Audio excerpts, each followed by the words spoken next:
Bismillahirrahmanirrahim. Assalamualaikum warahmatullahi wabarakatuh. Innal hamdalillah nahmaduhu wa nasta'inuhu wa nastaghfiruh wa na'udzu billahi min shururi anfusina wa min sayyiati a'malina. May yahdihillahu fala mudilla lahu wa may yudlil fala hadiya lahu. Asyhadu an la ilaha illallah wahdahu la syarika lah wa asyhadu anna Muhammadan abduhu wa rasuluh la nabiyya ba'da.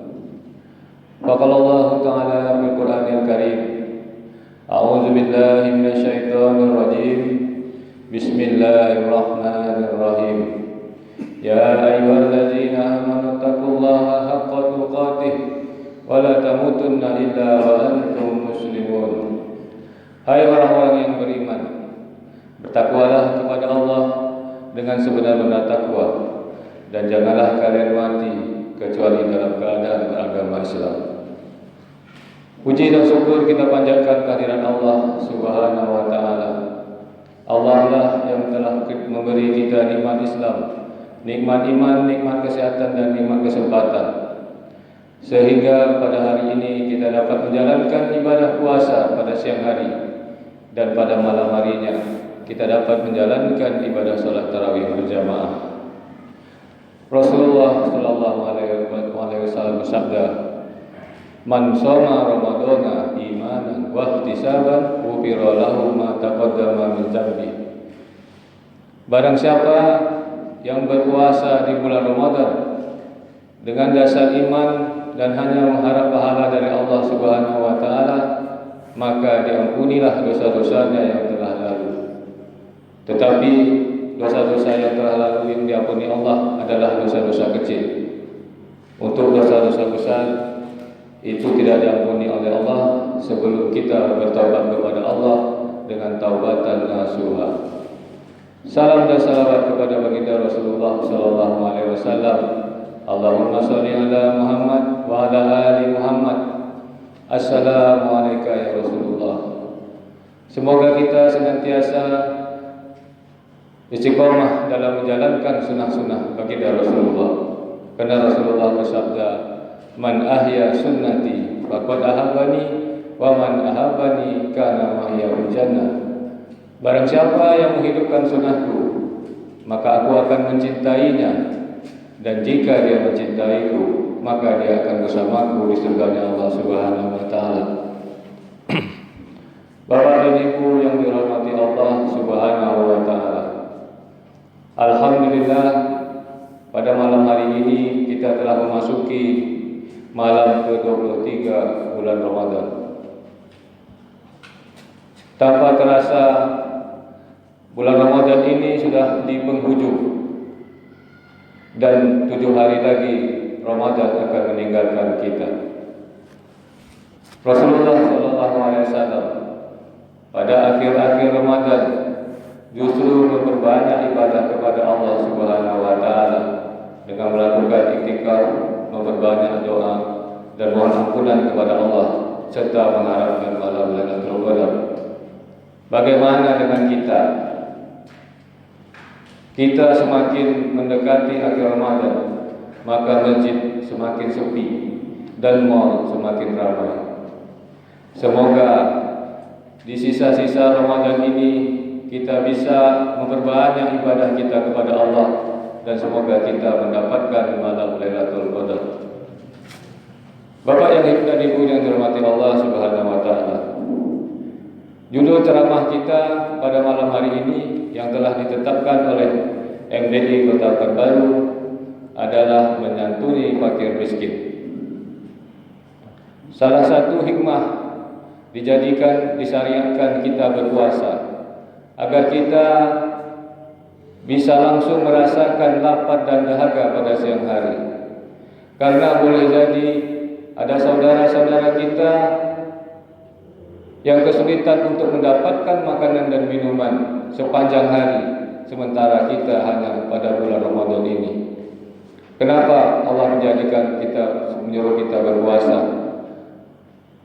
Semoga hati kita tergerak untuk membantu orang-orang yang membutuhkan, terutama kaum fakir dan miskin.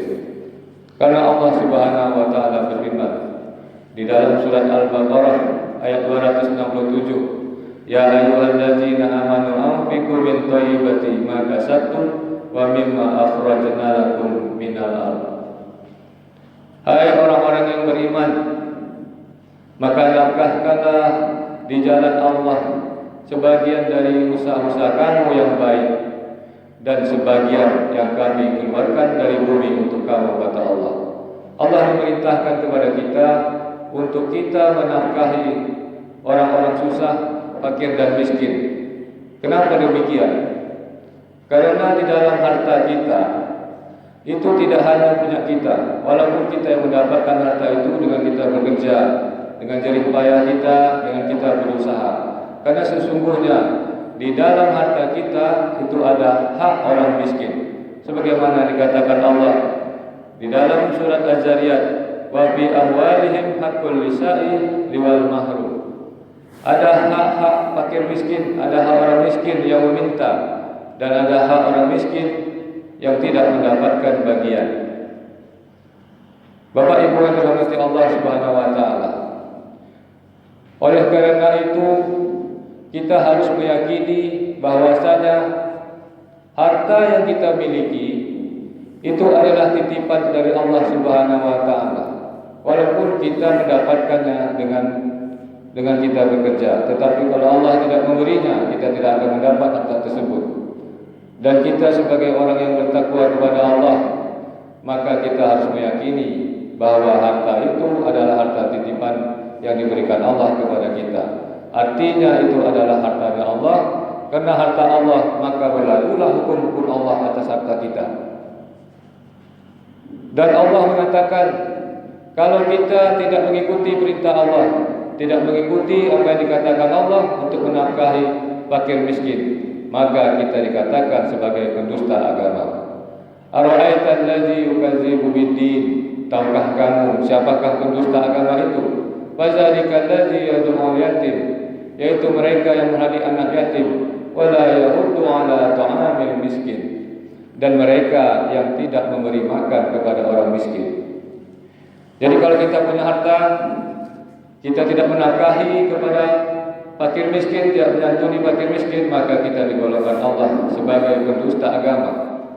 Dan tidak hanya sampai di situ, tidak hanya sebagai pendusta agama, tetapi kita juga dicap Allah dan akan dimasukkan Allah ke dalam neraka. Sebagaimana dikatakan Allah di dalam surat Mudassir, "Masalakum fi saqar?" Apa yang menyebabkan mereka dimasukkan ke dalam neraka Saqar? Qalu lam naku minal musallin, karena mereka tidak mengerjakan salat. Wa lam naku nut'imul miskin, dan mereka tidak memberi makan kepada orang miskin. Bapak Ibu yang dirahmati Allah Subhanahu wa taala. Hukum kita menyantuni anak fakir miskin itu adalah hukumnya fardhu ain atau wajib bagi kita. Sebagaimana Rasulullah SAW pernah mengutus Muaz bin Jabal ke Yaman untuk memberitahukan kepada orang-orang bahwasanya Allah mewajibkan atas kalian zakat untuk menafkahkan zakat harta kalian. Jadi Allah mewajibkan zakat harta atas mereka, di mana harta ini diambil dari orang-orang kaya di kalangan mereka dan diberikan kepada orang-orang miskin di kalangan mereka. Yang kedua, Allah mewajibkan zakat fitrah yang dibayarkan sebelum sholat Idul Fitri. Dan yang ketiga, bahwasanya kita diwajibkan menyantuni fakir miskin dari kekerabatan yang ada hubungan dengan kita. Artinya, jika ada saudara kita yang susah, Allah mewajibkan kita menyantuni untuk diberikan kepada saudara kita yang mempunyai kekerabatan dengan kita. Itu yang lebih utama. Bapak Ibu yang dirahmati Allah Subhanahu wa taala. Ada beberapa keutamaan ketika kita diperintahkan untuk menyantuni fakir miskin. Yang pertama, karena supaya harta itu tidak hanya beredar di kalangan orang-orang kaya. Artinya, Dengan kita menyantuni fakir miskin, kita bisa mengurangi kecemburuan sosial. Kisah-kisah kita bisa mengurangi kesenjangan sosial antara si kaya dan si miskin. Karena Allah mengatakan, janganlah harta itu beredar di antara orang-orang kaya, tetapi harta itu juga harus beredar di kalangan orang-orang miskin. Keutamaan yang kedua, kenapa kita harus menyantuni fakir miskin? Itu semuanya sebenarnya untuk kita. Harta yang kita nafkahkan di jalan Allah, itu Allah akan menggantinya untuk kita. Sebagaimana dikatakan Allah di dalam surah As-Saba ayat 39, "Wa ma anfaqtum min syai'in fahuwa yukhlifu." Bahwasanya harta yang kalian nafkahkan, harta yang kalian keluarkan di jalan Allah, maka Allah akan menggantikannya. Jadi jangan kita pernah berpikir bahwasanya harta yang kita keluarkan itu akan mengurangi harta kita. Itu adalah pemikiran yang keliru. Karena sesungguhnya harta yang kita keluarkan, harta yang kita sedekahkan, itulah harta kita yang kekal di akhirat kelak. Dan itulah menjadi tabungan kita di yaumil qiyamah. Rasulullah SAW bersabda bahwasanya tangan di atas itu lebih baik daripada tangan di bawah. Artinya dalam kehidupan kita lebih banyak memberi atau menerima. Demikianlah berbahasa singkat kita pada malam hari ini. Semoga bermanfaat. Wabillahi taufiq wal hidayah. Wassalamualaikum warahmatullahi wabarakatuh.